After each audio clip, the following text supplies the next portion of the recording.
The Painter's Shadow. Chapter 1. The Empty Canvas. Lukas van der Meijden lived in a quiet part of Haarlem, in a house that had once belonged to his grandfather. The building was old, with tall windows that let in pale northern light and wooden floors that creaked with every step. The walls were covered with faded sketches and unfinished canvases. Lukas had once been admired in the art world for his bold style and emotional depth. His paintings had hung in galleries across Europe, and collectors had paid well for his work. But over the last few years, something inside him had changed. The ideas stopped coming. The colors felt dull. His hands, once so confident, now hesitated. He spent long hours staring at blank canvases, hoping for a spark that never arrived. He had grown used to silence. He didn't go out much, didn't speak to many people. His days were slow and repetitive. He woke late, made coffee, sat in his studio, and waited. Sometimes he walked through the city, watching people move past him like shadows. He felt disconnected, as if he had become invisible. The only thing that remained was the habit of painting, even if the results were empty. He still prepared his brushes, mixed his paints, and stretched new canvases. But most of them stayed untouched, leaning against the walls like forgotten thoughts. One night, Lukas couldn't sleep. He walked into his studio and turned on the small lamp near his easel. The canvas in front of him was clean, just as he had left it. He sat down, not expecting anything. But then he saw it, a thin black line near the bottom corner. It was sharp and deliberate, not a smudge or a mistake. He stared at it, confused. He hadn't touched the canvas. He hadn't even picked up a brush. He looked around the room, but everything was still. He told himself it was nothing, maybe a mark from an earlier sketch. He went back to bed, trying to forget it. The next morning, Lukas returned to the studio. What he saw made him stop. The canvas was no longer blank. A portrait had appeared, almost complete. It showed a man sitting in a dark room, his face half in shadow. The eyes were deep and empty, the mouth tight and silent. The background was cold, with strange shapes that looked like broken furniture or twisted walls. The style was familiar, but the feeling was different. It was more precise than anything Lukas had painted in years. More intense. More alive. He felt a chill run through him. He hadn't painted it. He was sure. He checked his brushes, his palette, his clothes. There was no sign of paint. No sign that he had worked during the night. He thought about sleepwalking, but he had never done that before. He thought about someone entering the house, but the doors were locked, and no one had a key. Then he looked at the wall behind the easel. His shadow was there, stretched long by the morning light.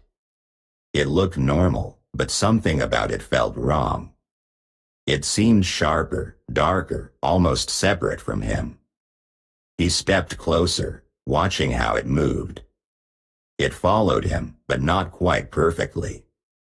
There was a delay, a hesitation, like it was thinking. Lukas didn't tell anyone. He didn't want to sound mad.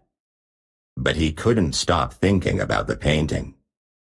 He left it on the easel and started a new canvas. He stayed in the studio all day, watching, waiting. Nothing happened. But that night, he woke again and returned to the room. Another line had appeared. This time, it curved like a shoulder. He didn't touch it. He just watched. Over the next few days, the painting grew. Each morning, more details appeared. A hand, a chair, a window with no glass. Lukas felt both fear and fascination. The work was beautiful, but it wasn't his. It was coming from somewhere else. He began to suspect the truth. His shadow was painting. Not just moving, but creating. It was using his tools, his space, his memories. Lukas didn't understand how or why. But he felt it. The shadow had found a voice, and it was speaking through art. He didn't know what it wanted, or what it would show next. But he knew one thing for sure: he was no longer the only artist in the room. Chapter 2. The Moving Shadow. Lukas van der Meijden had always worked alone. He believed silence helped him focus, and solitude gave him space to think. But after the strange painting appeared on his canvas, something changed in the atmosphere of his studio. It was no longer just quiet, it felt watched. The air seemed heavier, and the corners of the room darker. Lukas tried to ignore it. He told himself it was stress, or maybe his imagination. But deep down, he knew something was different. His shadow no longer behaved like a simple reflection. It moved even when he didn't. It stretched across the walls slowly, like it was searching for something. At first, Lukas only noticed small things. When he sat still, the shadow sometimes shifted slightly, as if breathing. When he walked past the windows, it didn't always follow his steps exactly. It lagged behind or moved ahead. One evening, he stood in front of a blank canvas and saw the shadow raise its arm before he did. He froze. The movement was smooth, deliberate, and separate. Lukas didn't speak. He didn't move. He just watched. The shadow lowered its arm slowly, returning to its usual shape. Lukas felt cold. He didn't know what to do, so he left the room and didn't return until morning. But the paintings continued. Each night, while Lukas slept, new images appeared on the canvases. They were detailed and emotional, filled with scenes Lukas had never planned. One showed a small boy standing in a hallway, looking up at a closed door. Lukas recognized the hallway. It was from the house where he grew up. Another painting showed a man sitting at a table, his face tired and angry. Lukas knew that face. It was his father, a man he hadn't seen since he was 10. The memories came back slowly, like fog lifting. He remembered the silence in that house, the arguments, the way his father disappeared one day and never returned. Another painting showed a woman with long dark hair, standing near a lake. Her eyes were soft, but her expression was sad. Lukas stared at the painting for hours. He hadn't thought about her in years. Her name was Elise. They had met when he was young, before his art became known. She had loved his early work, encouraged him, believed in him. But Lukas had chosen his career over her.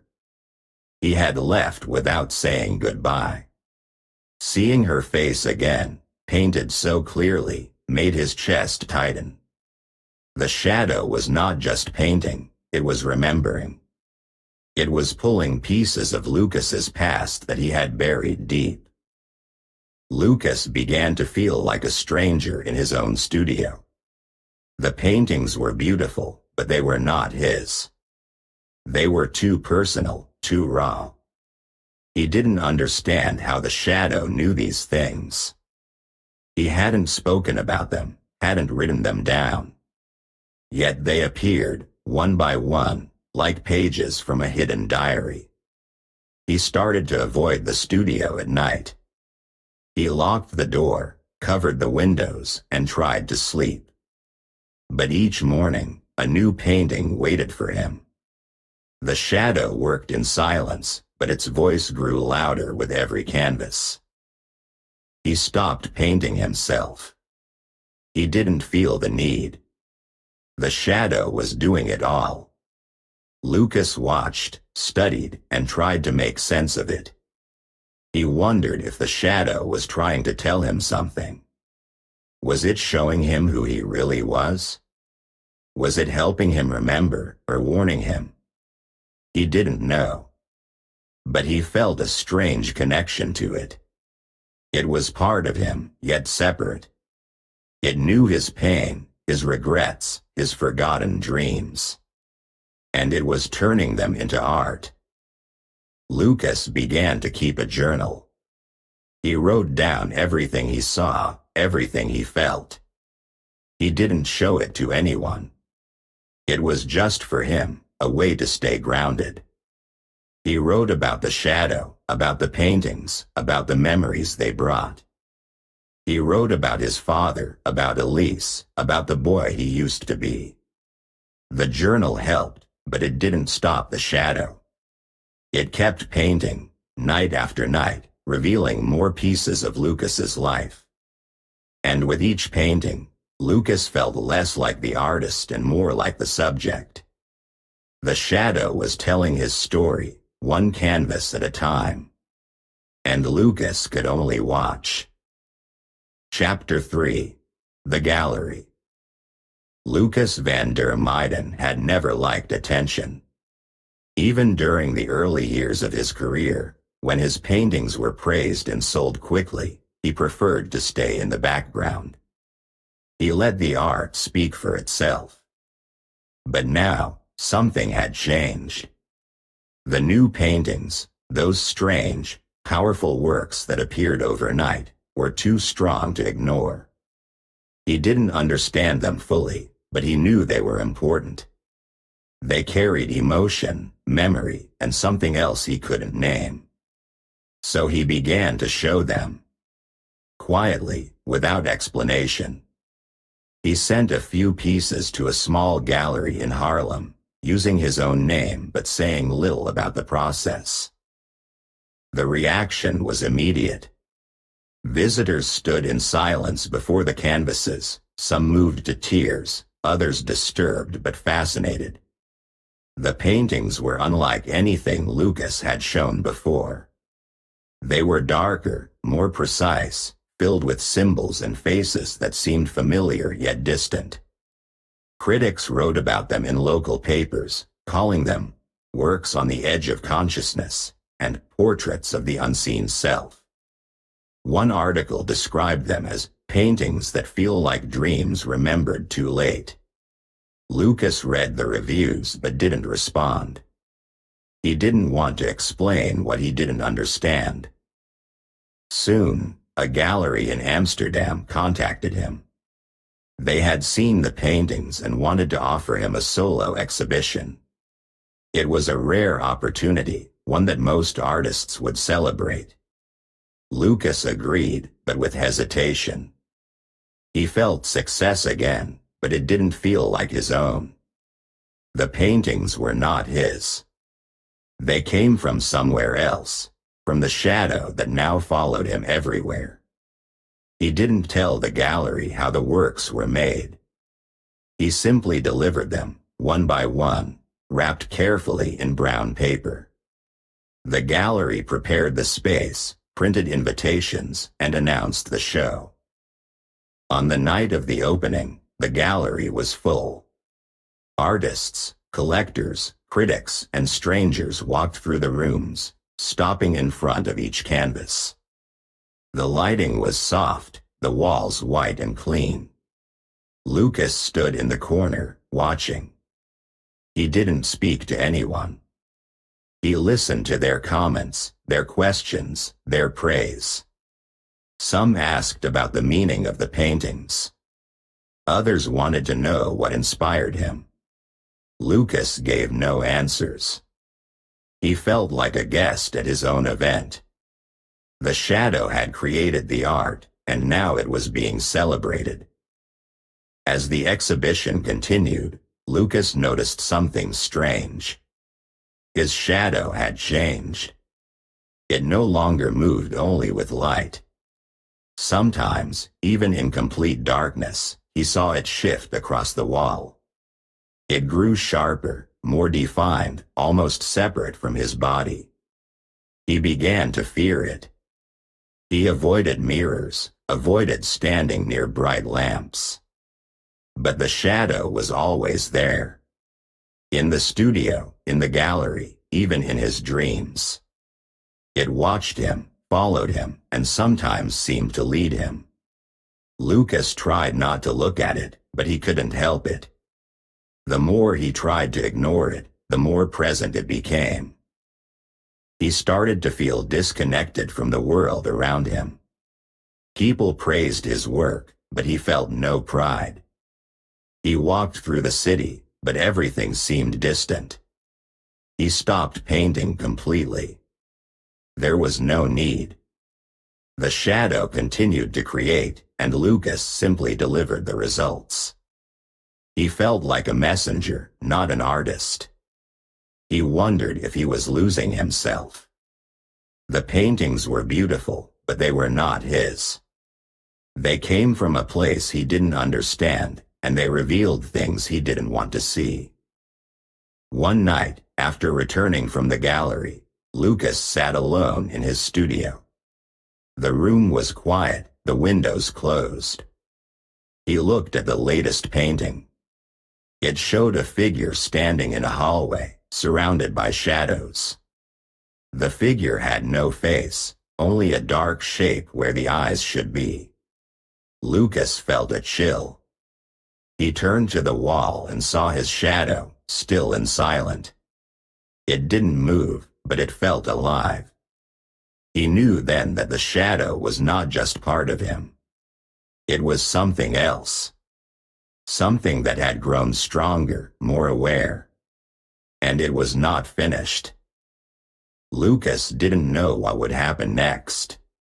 He didn't know how to stop it. But he understood one thing clearly. The shadow had become the artist. And he, Lukas van der Meijden, was now the canvas. Chapter 4. The Reveal. Lukas van der Meijden woke early that morning. The light outside was pale and cold, and the air inside his house felt heavier than usual. He walked slowly to his studio, still half asleep, expecting to see another painting waiting for him. But what he saw made him stop. On the easel stood a new canvas, larger than the others.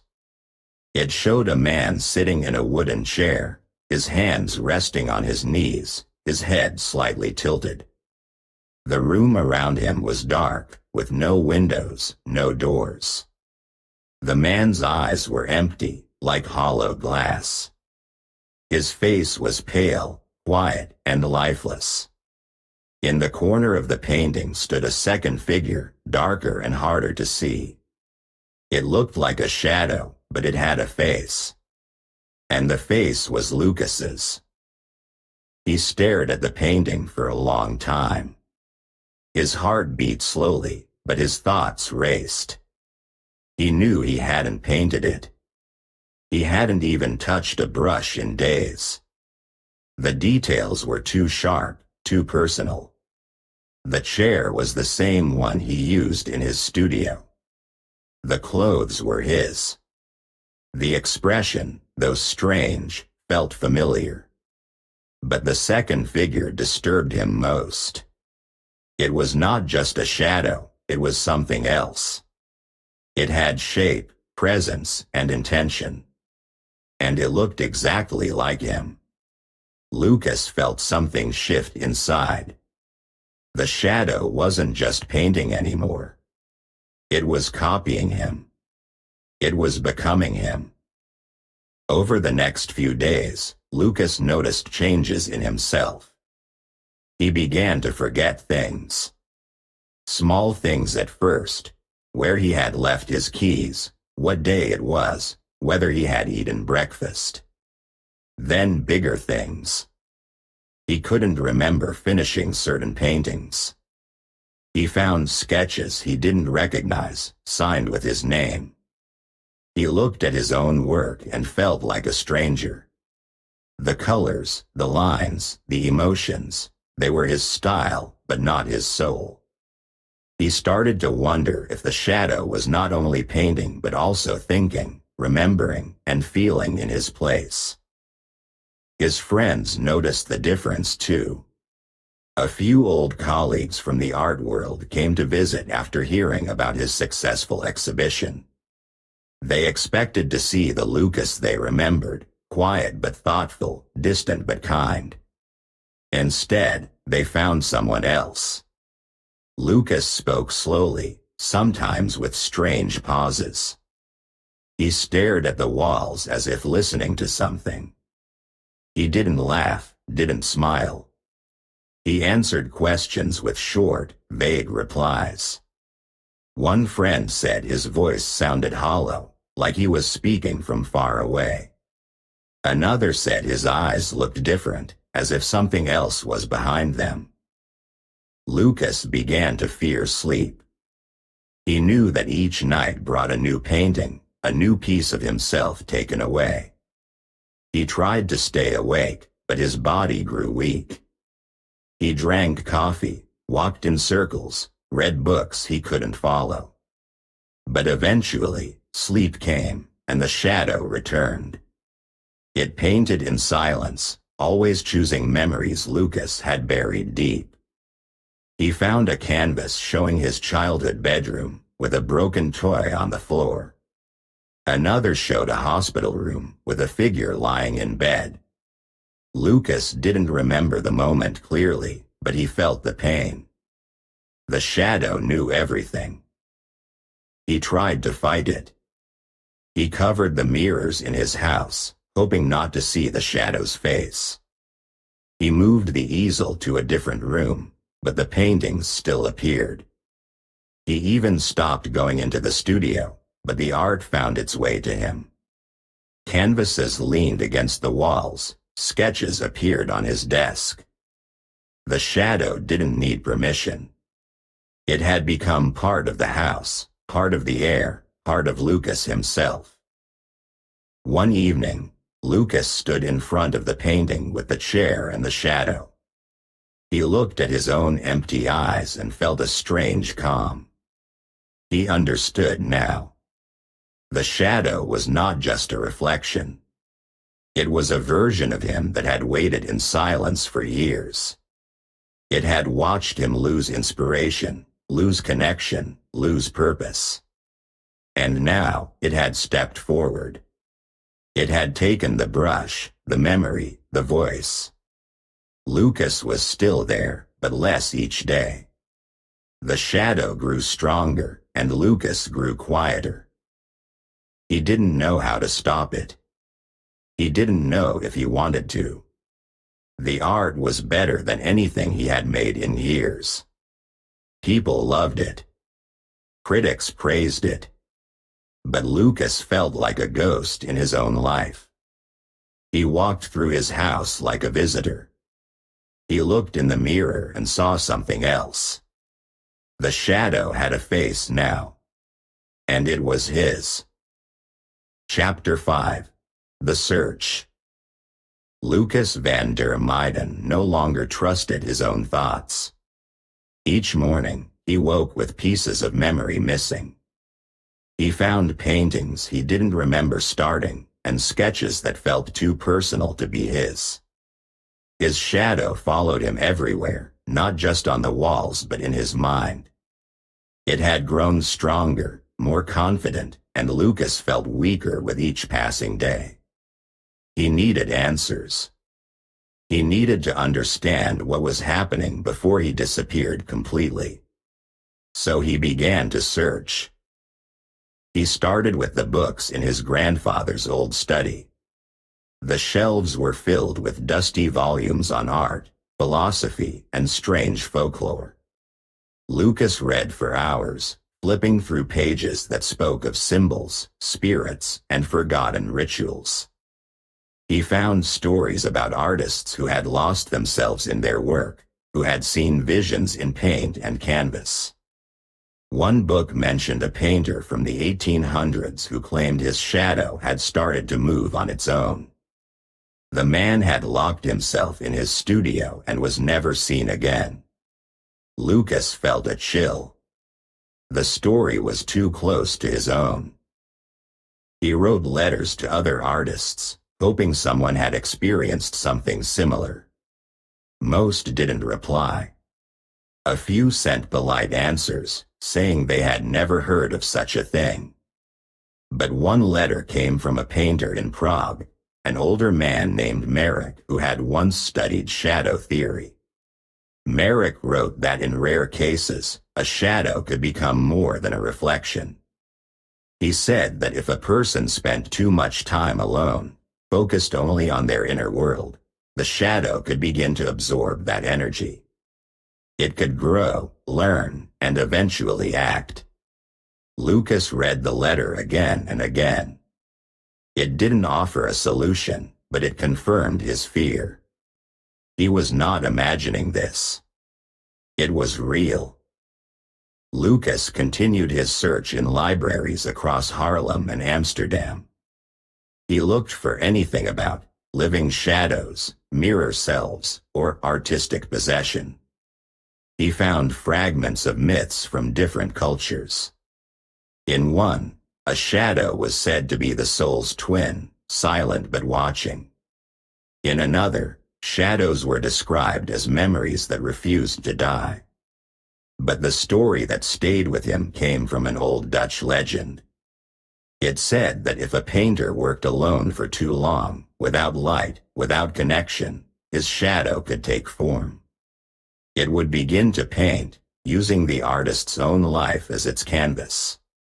Lukas felt the truth in those words.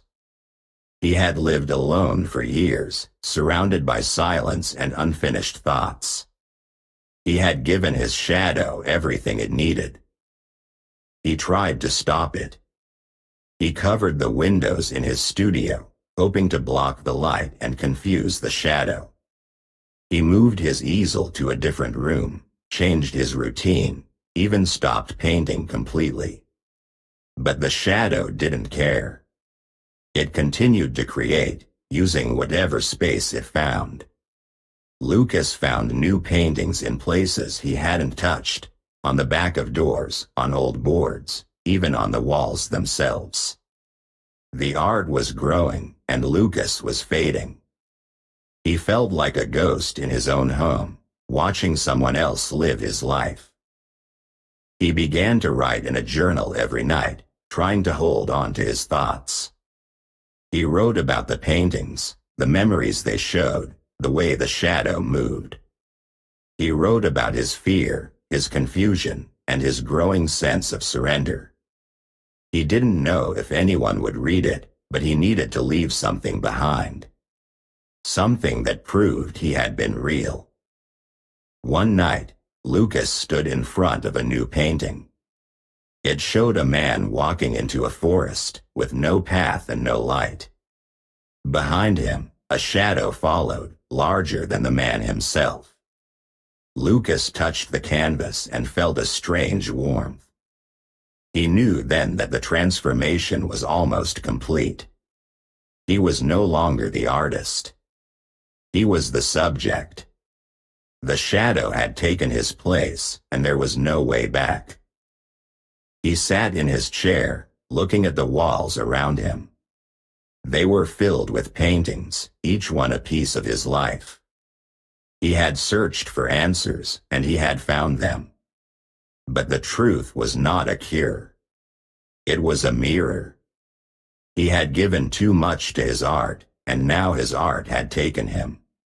The shadow had become the painter. And Lukas was now the reflection. Chapter 6. The Final Painting. Lukas van der Meijden had reached his limit. His body felt tired, His thoughts were slow, and his memories were fading. He no longer recognized the man in the mirror. The shadow had taken too much. It had stolen his voice, his past, and his place in the world. But Lukas still had one thing left, his will. He decided to paint one last piece, not for the gallery, not for the critics, but for himself. He wanted to create something that was truly his, something that could remind him who he was before the shadow came.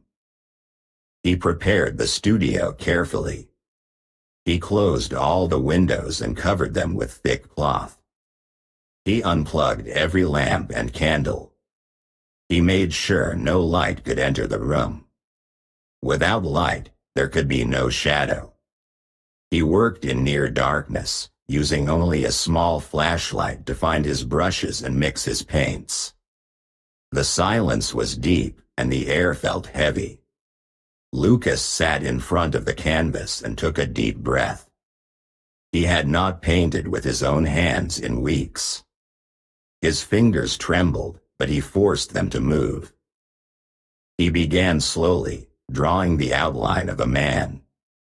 Not the broken figure the shadow had shown in past paintings, but someone strong and clear. He painted himself as he wanted to be, alive, calm, and real. He gave the figure warm eyes, a soft smile, and a peaceful background. No shadows, no strange symbols, no pain. Just light and color. Lukas worked for hours, ignoring the weakness in his arms and the cold in his chest. He poured everything he had into the painting. Every brushstroke was a memory, every color a part of his soul. When he finished, he stepped back and looked at the canvas. It was simple, but beautiful. It felt honest. For the first time in a long while, Lukas felt proud. He sat down in his chair, breathing slowly. His body felt light, almost empty. The room was still dark, but the paintings seemed to glow. He closed his eyes and rested. The shadow was gone. He couldn't feel it anymore. There was only silence. But the next morning, something had changed. The painting was no longer the same. The figure was gone. In its place was a picture of Lukas's house, quiet and empty. The windows were closed, the door was shut, and a single shadow stood at the window. It was tall and still, watching the world outside. Lukas was nowhere to be found. His clothes were folded neatly on the chair. His brushes were clean. His journal was open, but the last page was blank. People came looking for him. Neighbors noticed the house was quiet for days. The gallery called, but no one answered. When someone finally entered the house, they found everything in order. Nothing was broken, nothing was missing. But Lukas was gone. No one saw him leave. No train tickets, no letters, no signs. Just the final painting, hanging in the studio, showing the house and the shadow at the window. Some said he had gone away to find peace. Others believed he had lost his mind and disappeared. But a few people, those who had seen his paintings and felt their strange power, whispered something else. They said the shadow had taken him. That Lukas had become part of his own art. That the final painting was not just a picture, but a door. And behind that door, Lukas now lived, not as a man, but as a memory. His story became a mystery. His paintings remained in galleries, studied and admired.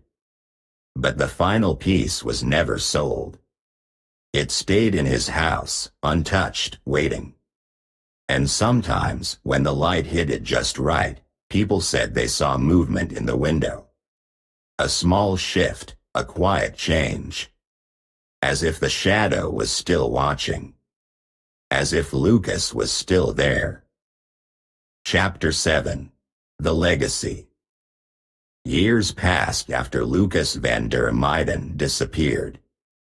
His house in Haarlem remained quiet, untouched, like a sealed memory. The final painting stayed in the studio, hanging on the same wall where he had left it. No one changed its position. No one dared to move it.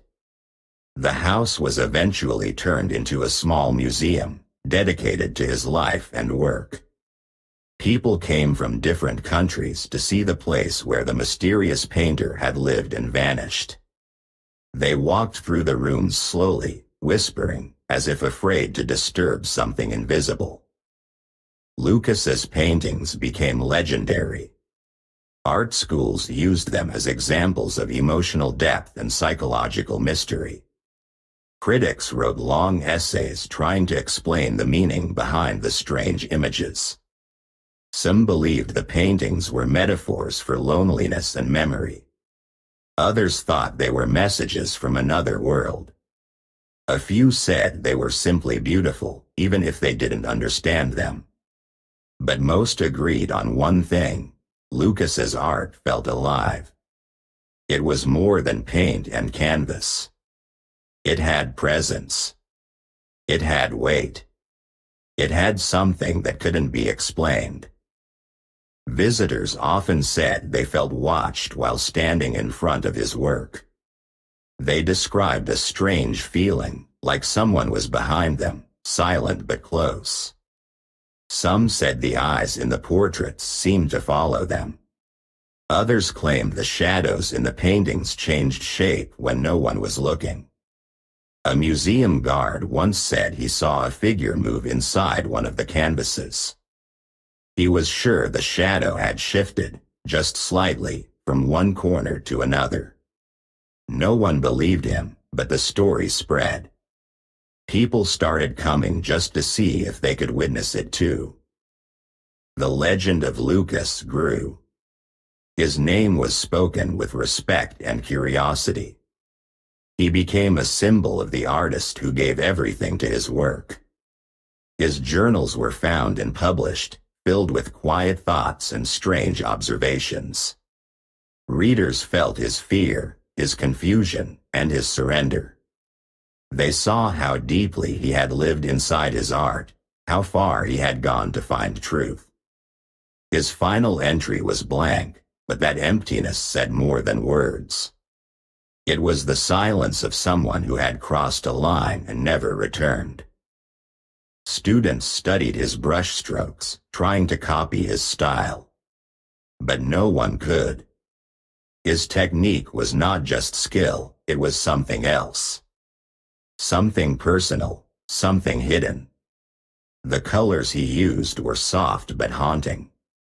The lines were clean but full of emotion. His paintings didn't just show images, they told stories.